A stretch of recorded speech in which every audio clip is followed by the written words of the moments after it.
दोस्तों नमस्ते प्रणाम। तो कैसे हैं आप लोग? आई होप आप सब बहुत अच्छे होंगे। दोस्तों चलिए एक और कहानी सुनाते हैं। कहानी का शीर्षक है राजुला मालूशाही की प्रेम कथा।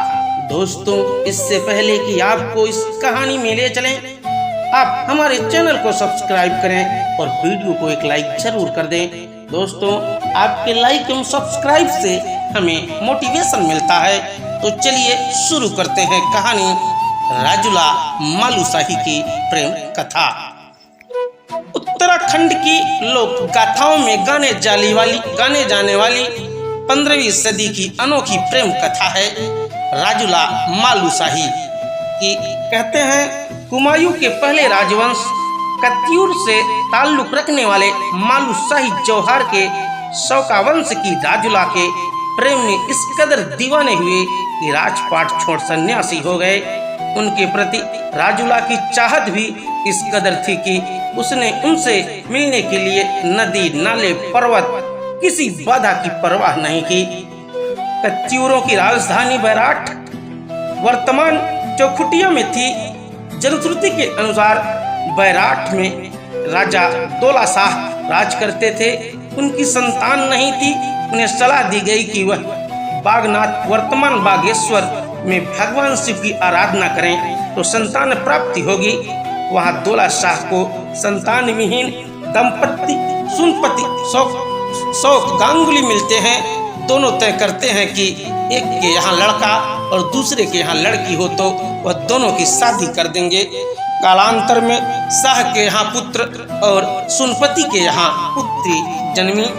ज्योतिषी राजा दौला शाह को पुत्र की अल्प मृत्यु का योग बताते हुए उसका विवाह किसी नौरंगी कन्या से करने की सलाह देते हैं। लेकिन दौला शाह को वचन की याद आती है।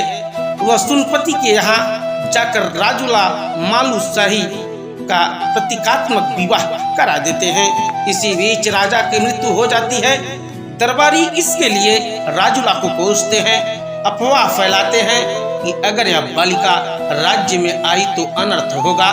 उधर राजुला मालूशाही के ख्वाब में देखते बड़ी हो गई। इस बीच हूड़ देखते राजा विक्खीपाल राजुला की सुंदरता की चर्चा सुनपति के पास विवाह प्रस्ताव भेजता है। राजुला को प्रस्ताव मंजूर नहीं होता। वह प्रतीकात्मक विवाह की अंगूठी लेकर नदी नाले पर्वत पार करती हुई मुनियारी बागेश्वर होते हुए बैराठ पहुंचती है। लेकिन मालूशाही की मां को दरबारियों की बात याद आ जाती है। वह निद्रा जड़ी सुंघाकर मालूशाही को बेहोश कर देती है। राजुला के लाख जगाने पर भी मालूशाही नहीं जागता। राजुला रोते हुए वापस चली जाती है। यहाँ माता पिता दबाव में हूड़ राजा से उसका विवाह करा देते हैं। उधर मालूशाही जड़ी के प्रभाव से मुक्त होता है।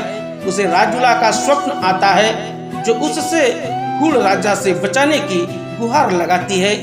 मालूशाही को बचपन में विवाह की बात याद आती है। वह राजुला के पास जाने का निश्चय करता है तो माँ विरोध करती है। इस पर मालूशाही राजपाट केस त्याग कर सन्यासी हो जाता है। दर दर भटकते उसकी मुलाकात बाबा गोरखनाथ से होती है। उनकी मदद से वह हूड़ राजा के यहाँ जा पहुँचता है। राजुला मालूशाही को देख अति प्रसन्न हो जाती है। लेकिन मालूशाही की हकीकत विक्खीपाल पर खुल जाती है। वह उसे कैद कर लेता है।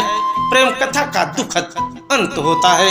दोस्तों अगर कहानी पसंद आई हो तो कहानी को अपने दोस्तों के बीच शेयर अवश्य करें। मिलते हैं कल नई कहानी के साथ। तब तक के लिए जय हिंद जय भारत।